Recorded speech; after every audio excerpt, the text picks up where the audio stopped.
गांव में रामलाल और उनकी बीवी गीता का एक छोटा सा परिवार था। उनका बेटा मोहन एकलौता और बहुत लाड़ प्यार में पला हुआ था, लेकिन मोहन आलसी और कामचोर बन गया था। रामलाल और गीता ने अपनी मेहनत से खेतों और व्यापार में अच्छा खासा धन कमाया था।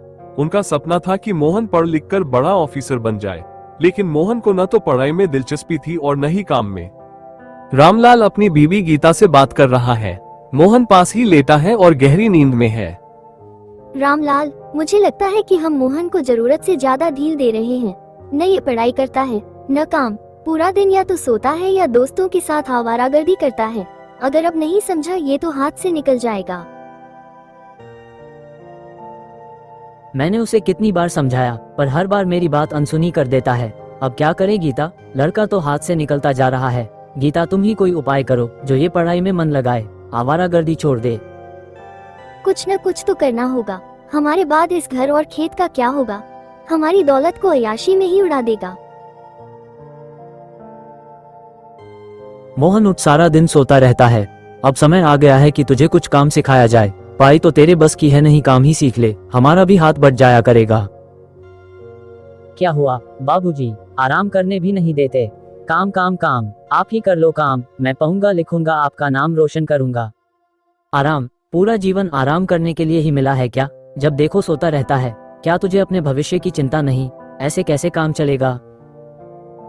चिंता की क्या जरूरत है? आप हैं न सब संभालने के लिए। जब आपसे नहीं होगा तब मैं देख लूंगा। बस अब और नहीं, कल से तुम्हें खेत पर काम करना होगा। ये आलस और कामचोरी अब नहीं चलेगी। मुझे खेती बाड़ी में कोई दिलचस्पी नहीं, और वैसे भी ये मेरे काम का नहीं है। मुझसे ज्यादा जिद की तो घर छोड़कर चला जाऊंगा। रामलाल और गीता मोहन को सबक सिखाने के लिए एक योजना बनाते हैं। वे तय करते हैं कि उसे जिम्मेदारी समझाने के लिए उसे कुछ समय के लिए अकेला छोड़ दिया जाए। एक दिन रामलाल और गीता अचानक गांव छोड़कर चले जाते हैं। घर और खेत की सारी जिम्मेदारी मोहन पर आ जाती है। मोहन को पैसे खत्म होने के बाद परेशानी का सामना करना पड़ता है। अरे अब क्या करूं? न मेरे पास पैसे हैं न खाने के लिए कुछ। काश मैंने माँ बाप की बात सुनी होती। अब तो एक ही रास्ता है, माँ पिताजी की तलाश की जाए। अगले दिन एक पुलिस ऑफिसर मोहन के पास आता है क्योंकि मोहन ने गुमशुदगी की रिपोर्ट कराई थी। सुनो मोहन, तुम्हारे माता पिता का कुछ पता नहीं लगा। अगर तुम्हें कोई जानकारी हो कि वो कहाँ जा सकते हैं तो हमें बताओ, जिससे हम तुम्हारी मदद कर सके। अरे सर, मुझे ही मालूम होता तो मैं सीधा वहीं चले जाता। आपकी मदद क्यों लेता? आपको मालूम हो जाए तो मुझे बुला लेना। मेरी समझ में तो कुछ भी नहीं आ रहा है। मोहन इतना कहकर फिर से सो जाता है और पुलिस ऑफिसर वहां से चले जाता है। अगले दिन मोहन अपने दोस्त राजू के साथ गांव के चबूतरे पर बैठा था और अपने दोस्त को अपने माता पिता के बारे में बताता है। तभी उसका दोस्त कहता है, यार मोहन, तेरे साथ इतना कुछ हो गया और तूने हमें कुछ भी नहीं बताया। आज बता रहा है। चल पुलिस में रिपोर्ट करने चलते हैं, वही चाचा चाची को तलाशेंगे। राजू यार, सभी जगह हो आया मैं, पुलिस में भी हो आया।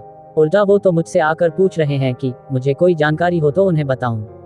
बहुत दिमाग खराब है यार।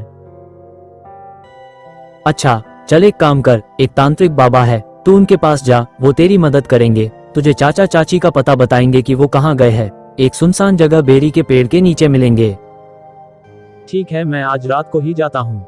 शायद कुछ बात बन जाए, पिताजी और माँ का कोई सुराग लग जाए। उधर मोहन के माता पिता शहर में अपने एक मकान में आराम से रह रहे थे, लेकिन मोहन की माता को मोहन की फिक्र सताने लगी और वो कहने लगी, मेरा बेटा पता नहीं कैसा होगा, खाना भी खाया होगा या नहीं। अब हमें चलना चाहिए वापस। तुम फिक्र मत करो और उसे सबक मिलने दो। बस कुछ दिन और रुक जाओ, वापस तो जान है ही। रात होने पर मोहन तांत्रिक के पास जाता है और अपनी बातें बताता है। बाबा, मेरे माँ बाप कुछ दिनों से लापता है। मैंने हर जगह तलाश किया पर कहीं नहीं मिले। पुलिस में भी शिकायत की लेकिन कुछ नहीं हुआ। आप ही कुछ करे। पागल हो क्या तुम? मुझे कैसे मालूम होगा? मैं एक सन्यासी हूँ जो ऊपर वाले की उपासना करता हूँ। ये सब बातें तो अंधविश्वास है। ऐसी बातें तो केवल ऊपर वाला ही जानता है और कोई नहीं। इतना सुनकर मोहन मायूस होकर वहां से चले जाता है। मोहन अपनी गलतियों को समझकर मेहनत करना शुरू करता है। वह खुद खेती बाड़ी करना सीखता है।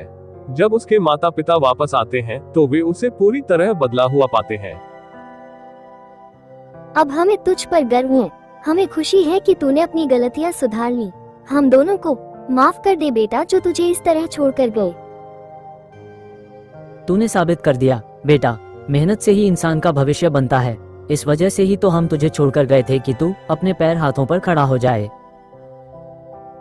माँ बाबूजी, अब मैं समझ गया हूँ कि आपकी मेहनत का क्या महत्व है। अब मैं हर जिम्मेदारी निभाऊंगा, काम चोरी छोड़ दूंगा, दोस्तों के साथ आवारा नहीं फिरूंगा। जो आप मेरे भले की कहेंगे वो करूंगा, न कि आवारागर्दी करता रहूंगा। आप लोग भी मुझे मुआफ कर दो, अब आपको शिकायत का मौका नहीं दूंगा। इस तरह मोहन ने अपनी जिम्मेदारियों को समझा और सबको बताया कि माँ बाप जो कहते हैं वो हमारे भले की ही कहते हैं। उनकी बातों से ही हमारे सारे सपने जुड़े होते हैं। माँ बाप की बातों को नजरअंदाज नहीं करना चाहिए।